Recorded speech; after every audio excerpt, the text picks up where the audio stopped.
Il s'appelait Arnaud Frion, cet adjudant en chef, membre du 7e bataillon de chasseurs alpins de Vars, est mort dans une frappe près d'Erbil, sur une base située à Malacara, frappe qui a blessé 6 autres soldats français. Le président français dénonce une attitude inacceptable. Il a rappelé la position de la France cet après-midi. On l'écoute. Dans les grands conflits internationaux, on l'a vu encore l'an dernier avec Gaza, l'Union européenne peine à parler d'une seule voix. Et c'est d'ailleurs ce qui contribue à la rendre plus faible sur la scène. Voilà, petite erreur, vous aurez certainement reconnu le ministre des Affaires étrangères belge. Alors on va écouter Emmanuel Macron, puisqu'effectivement il a pris la parole cet après-midi, dénonçant un acte inacceptable après la mort de ce soldat français. Nos soldats ont été frappés, alors que, comme nous le faisons depuis plusieurs années, ils luttaient dans le cadre d'une coalition internationale contre les résurgences du terrorisme dans la région. Face à la guerre en cours, la position de la France est purement défensive, en soutien à ses alliés, et ne saurait justifier jamais qu'on s'en prenne à elle. Pour ce qui s'est passé ces dernières heures en Irak, au-delà de ce que j'ai pu vous dire à l'instant, j'attends de pouvoir parler avec le Premier ministre irakien. Je n'élaborerai aucune forme de scénario, ni n'entrerai dans quelque politique fiction sur ce sujet. Richard Verly, la France en deuil, la France sur le pied de guerre aussi ? Non, je ne le crois pas. Je crois que la France, de toute manière, elle est au risque de l'engrenage. À partir du moment où elle est positionnée comme elle l'est, avec des bases au Kurdistan irakien, on vient de le voir, mais aussi à Abu Dhabi, et elle est présente dans la région, il y a toujours le risque de se retrouver happé dans le conflit. Et ce risque, il augmenterait encore plus si Emmanuel Macron décidait, par exemple, de déployer cette escorte autour des navires marchands dans le détroit d'Ormuz, comme il l'a évoqué. Mais on n'en est pas là. Pour l'instant, je ne pense pas du tout, sinon on en croit le chef de l'État, que la posture soit une posture de riposte. Effectivement, il essaye d'en savoir plus. On a vu qu'il était très prudent et qu'il voulait savoir effectivement si la France était visée ou pas, Benjamin. Oui, je crois qu'il y a trois difficultés, trois défis pour les autorités françaises ce soir. D'une part, arriver à identifier très clairement l'auteur du tir qui a été fatal aux soldats français. Deuxièmement, arriver à localiser ce groupe. On sait qu'il y a un très très grand nombre de milices pro-iraniennes en Irak. Est-ce que les tirs venaient d'une de ces milices? Est-ce que le tir venait de l'Iran? Est-ce que le tir a été fait en collaboration entre les deux? Et puis, une fois qu'on a compris d'où ça venait, comment, sur quelle cible s'appuyer éventuellement pour une riposte, sachant que beaucoup de ces milices sont des prête-noms, des faux noms. Certaines ont une présence extrêmement résiduelle, réduite sur le terrain, donc c'est très compliqué. Et puis la troisième difficulté, je dirais, c'est comment répondre sans mettre le doigt dans un engrenage, sachant que toute la logique actuellement de l'Iran et de ses alliés, c'est de régionaliser la guerre, c'est de l'internationaliser. Et donc, d'une certaine façon, répondre d'une façon qui ne serait pas extrêmement bien calibrée et précise, ce serait jouer le jeu de l'Iran. Oui, mais si effectivement on découvre que c'était les Français qui étaient visés, là, ça met un peu la France dans une situation intenable, c'est-à-dire ne pas répondre alors qu'on était visé, répondre, mais effectivement aller se lancer dans cette guerre, ça pose pas mal de questions. Laurent, sur cette effectivement attitude du président français, il a dit vraiment sans froid, ne pas s'emballer. Sans froid, calme, détermination. Il a dit d'une part que c'était inacceptable, mais de l'autre que la France n'est pas engagée dans un conflit contre qui que ce soit. Et qu'elle restait, il a répété le terme défensif qu'il a beaucoup utilisé cette semaine, qui est vraiment l'adjectif par lequel la France veut marquer sa position. Donc c'est une présence défensive. En même temps, le terme inacceptable montre qu'éventuellement, il va y avoir une réponse. Quelle réponse? Pour l'instant, l'enquête doit déjà dire si les Français étaient visés ou pas, ce qui n'est pas si évident. Visiblement, sur la base de Malacara, donc c'est une base kurde, une kurde irakienne, le système de défense antiaérienne, le système d'alerte n'a pas fonctionné, donc les soldats ne sont pas descendus se protéger en abri, ce qui pourrait dire que le drone Shahed ne serait pas parti d'Iran, mais serait parti plus près Et le trajet étant plus court, il n'aurait pas été détecté. Ensuite, les soldats français, eux, étaient là depuis peu de temps, parce que la France se fin disperse. janvier, hein, l'adjudant-chef qui est Oui, mort mais il n'était pas forcément janvier. dans la base de Malacara, parce qu'en fait, tout le personnel français non indispensable a été renvoyé en France, et les soldats qui sont là, en fait, ils sont repositionnés en permanence, ils sont déplacés et dispersés, et notamment, ils sont mis à l'écart des forces américaines pour pas subir des attaques qui seraient sur les Américains. Et il semblerait que les soldats qui étaient là avaient été repositionnés récemment pour les mettre à l'abri, justement. Et certainement, dans le coup de fil qu'il y a eu entre Emmanuel Macron et le Premier ministre irakien, cette question de pourquoi les forces kurdes n'ont pas été capables de protéger la base de Malacara, c'est un véritable souci. Oui, et selon des médias français, effectivement, le président Macron a eu, en tout cas, le président du Kurdistan irakien, et on ne sait pas encore ce qu'ils se sont dit. On va finir ce tour de table avec vous, Pierre Kroll. Emmanuel Macron qui joue la carte de la prudence. Vous allez me dire, c'est presque une évidence. Ben, ça a l'air d'être ce qu'à peu près tout le monde fait, à l'exception notable des Espagnols dans un sens et des Allemands dans l'autre. Tout le monde emploie, comme ça vient d'être dit, l'expression défense. On ne sait pas très bien qui on défend, si c'est soi, si c'est nos amis, mais en tout cas, on n'attaque personne. Voilà, oui, tout le monde est sur ces lignes-là. Oui, avec la peur, on le disait, qu'il y ait un embrasement général. Ce qui sème un peu le doute, c'est cette déclaration donc, de ce groupe, vous l'avez nommé Achab Al-Kaf, on en parlait dans la première partie de ce journal, qui a eu cette déclaration, alors on ne sait pas si c'était opportuniste ou pas, mais de dire « Nous annonçons à partir de cette nuit que tous les intérêts français en Irak et dans la région seront sous le feu de nos attaques ». Donc ce qui pose encore une fois cette question de la position intenable de la France, si effectivement elle était visée, non ? Intenable, je ne sais pas. La France veut rester dans la région, que je sache. Si je suis ce que dit Emmanuel Macron, quand on regarde sa volonté d'intervenir, en tout cas d'être présent sur le dossier libanais, pour calmer le jeu, pour dissuader les Israéliens d'une offensive terrestre, je dirais, tous azimuts, ce qui semble être extrêmement compliqué. Donc je crois qu'Emmanuel Macron est prêt à prendre le risque. Il estime que la France doit rester présente dans la région, ne serait-ce que parce qu'elle a des traités de défense avec des pays comme les Émirats arabes unis, comme le Qatar ou comme le Koweït. Mais à partir du moment où vous restez dans la région, vous courez des risques, soit des risques directs de l'Iran, soit par des proxys, soit par une nébuleuse, je dirais, terroristo-criminalo-iranienne qui, à tout moment, peut décider de vous viser et éventuellement de vous atteindre. Alors, Benjamin Barth, est-ce qu'il faut prendre au sérieux ces menaces ? Est-ce que vous comprenez que la France soit ciblée plutôt que les États-Unis, puisque la France a quand même rappelé qu'elle était en mode défensif ? Mais, comme on disait, il y a véritablement du côté de l'Iran, de Téhéran et de ses alliés une volonté d'accroître de manière très importante le coût politique et le coût économique de la guerre. Il faut se rappeler que pendant la guerre des 12 jours en juin 2025, l'Iran avait suivi une tactique diamétralement opposée.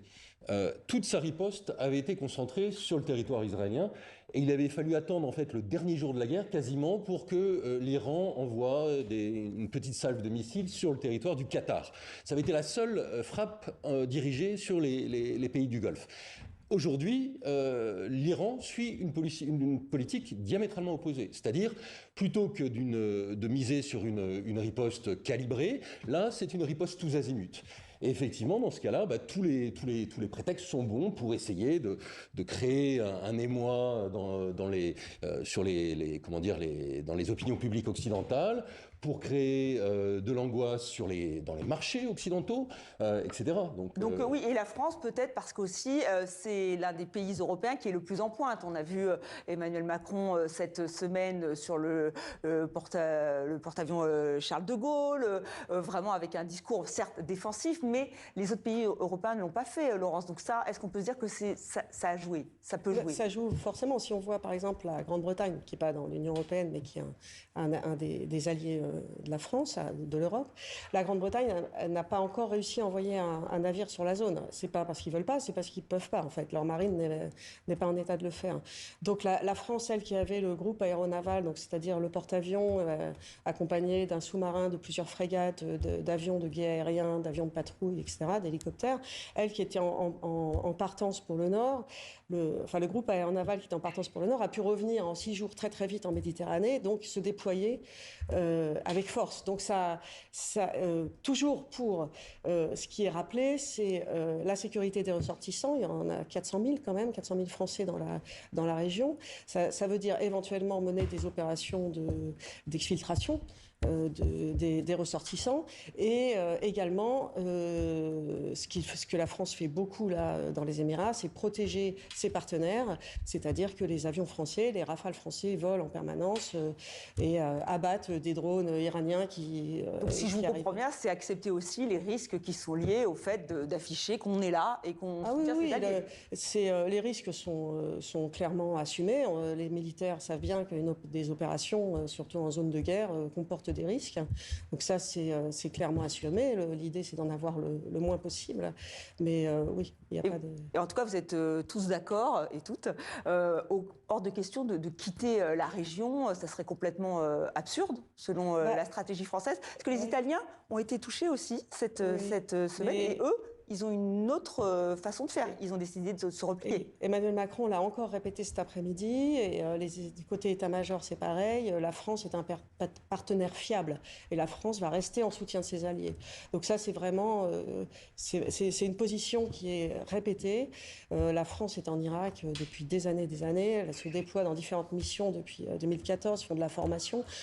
J'avais encore tout à l'heure un interlocuteur qui disait on va rester. On va peut-être diminuer notre présence pour ne pas mettre trop en danger nos soldats, mais on va rester aux côtés de nos alliés, on ne peut pas les abandonner. Et est-ce que ça vous surprend que les Français, en majorité, c'était avant qu'on apprenne le décès de ce soldat, soient favorables, 55% des Français favorables à une intervention militaire défensive, là c'était au détroit d'Ormuz, ça c'est un sondage pour BFM qui est tombé donc cette semaine. Ipsos, autre sondage, Ipsos BVA saisie, 53% des Français approuvent l'action de la France. Je rappelle, c'était quand même encore une fois avant ce drame. Finalement, l'opinion publique, elle suit, c'est logique ?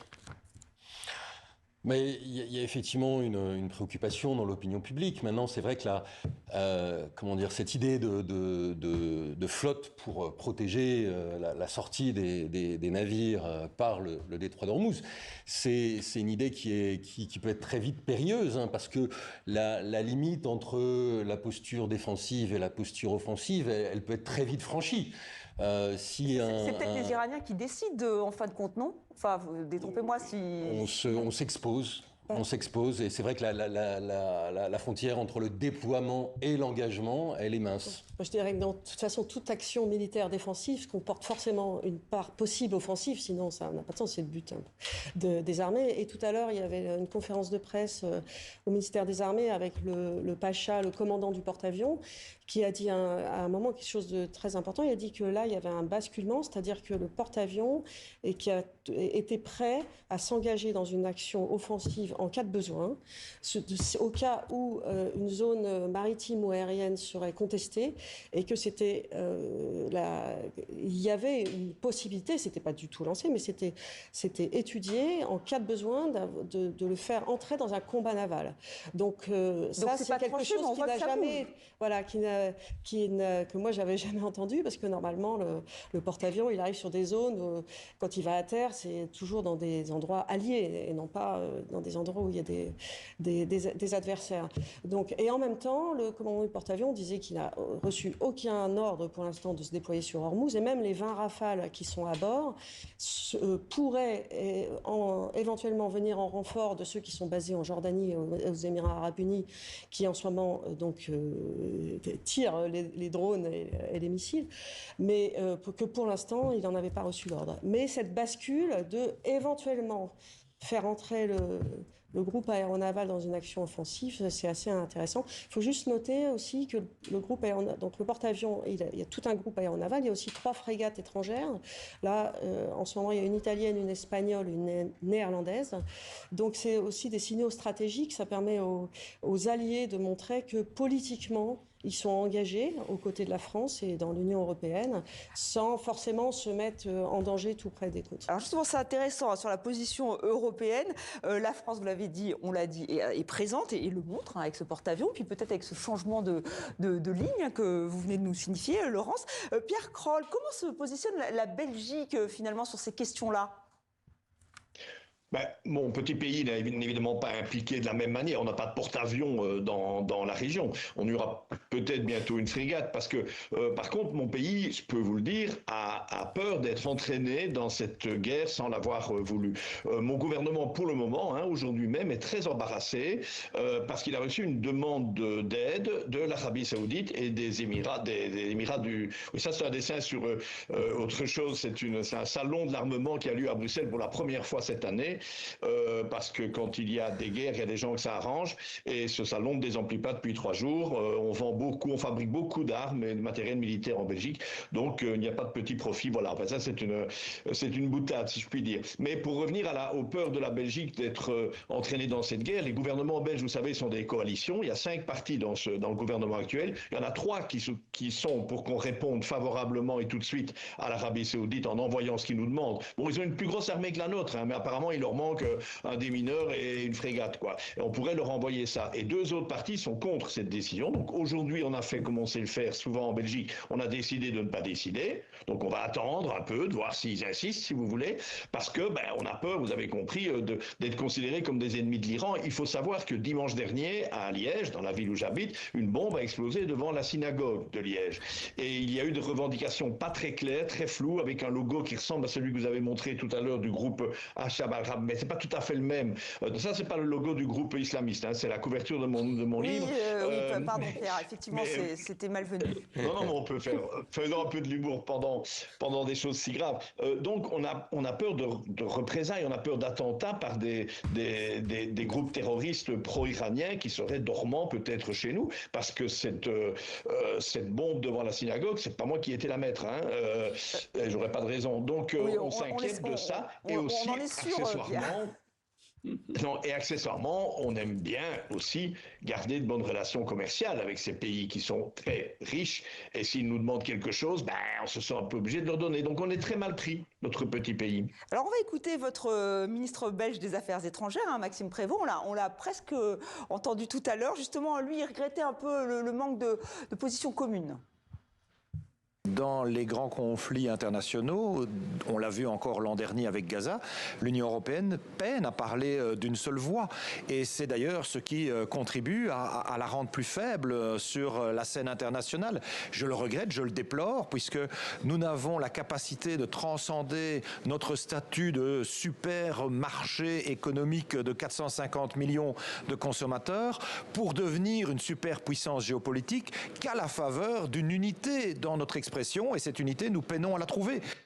Voilà, Richard. Alors, effectivement, on en parle souvent avec vous, la difficulté d'avoir une unité. Alors, vous nous avez dit, Laurence, qu'il y avait des frégates, autres que françaises, qui venaient à la rescousse. Mais justement, une réaction à ce que vient de dire, à ce qu'a dit hier le ministre des Affaires étrangères.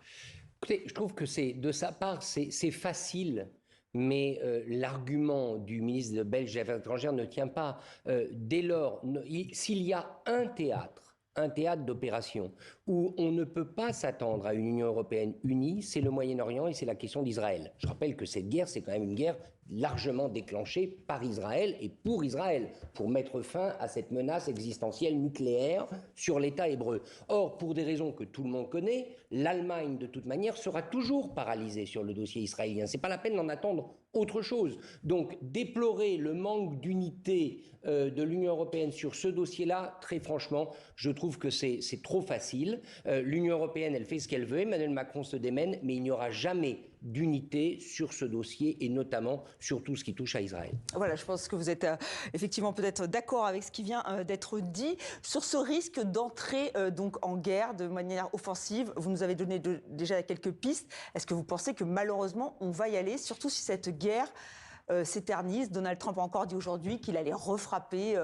il le dit tous les jours, mais l'Iran la semaine prochaine de manière continue. Pour l'instant, il n'y a pas de signe, il n'y a pas de raison. Un soldat, on n'entre pas en guerre parce qu'il y a un soldat qui a été tué. Mais on ne réplique pas alors ? Et alors, l'état-major des armées, son rôle est, son porte-parole me l'a expliqué tout à l'heure, son rôle est de préparer des options d'effets militaires qu'il présente au président de la République. C'est le président de la République qui décidera, c'est l'échelon politique qui décidera s'il y a une option à effet militaire à utiliser. Après, la gamme peut être très très large, ça ne va pas être une entrée en guerre de toute façon. Et Pardon. Et donc, non, on n'est pas du tout dans l'entrée en guerre. Là, toujours, l'armée française tient à rappeler qu'elle n'est pas du tout dans les opérations américaines et britanniques, ce qui est un petit peu une ligne de crête, parce que c'est quand même nos alliés. Tout à l'heure, le pacha du Charles de Gaulle disait qu'il n'a aucun contact pas les Britanniques, il n'a aucun contact avec les Américains et les Israéliens, et que c'est des opérations distinctes, et que donc ils ne se coordonnent pas là-dessus. Mais on sait quand même qu'ils se coordonnent. Il y a beaucoup d'avions, de missiles qui volent là dans la région. On sait qu'il y a quand même un petit peu une coordination, au moins au niveau tactique, pour ne pas se tirer dessus. Mais ça reste quand même une ligne de crête. Mais pour l'instant, la France n'est pas du tout engagée dans la guerre. Benjamin Barthes, vous êtes d'accord? Pour l'instant, il n'y a pas d'inquiétude à avoir sur ce plan-là? Non, je m'attends à ce que les autorités françaises réaffirment pour l'instant le principe d'un déploiement dans la région, mais à des fins défensives uniquement. Après, c'est sûr que plus la guerre va durer, plus la pression va être lourde sur les épaules des décideurs français et des décideurs européens. Mais il faut revenir à la question des objectifs. Hein. Ce qui est terrible en fait dans cette guerre, c'est que pour l'instant, on a l'impression d'un flou absolu sur ce que serait le endgame, le but final de ce conflit. Est-ce que c'est le nucléaire? Est-ce que c'est le balistique? Est-ce que c'est le renversement du régime? Donc je pense que pour un gouvernement européen, s'aventurer dans un conflit pareil sans avoir de visibilité sur ce qu'est véritablement l'objectif de cet engagement militaire, ce serait extrêmement risqué. Alors Richard, d'un mot, un mot de conclusion? D'un mot, la France a quand même une obligation, si elle veut dissuader ceux qui pourraient la menacer, c'est de montrer un peu les crocs, de montrer un peu les dents. Et donc d'être dans une posture qui, certes, sur le plan, disons, oratoire et défensive, mais elle doit être suffisamment solide pour dissuader d'éventuels ennemis. Et c'est toujours une posture un peu délicate parce que vous êtes justement à la merci d'un engrenage possible, comme on l'évoquait. La fameuse ligne de crête. Merci à vous quatre d'avoir participé à Allons-y.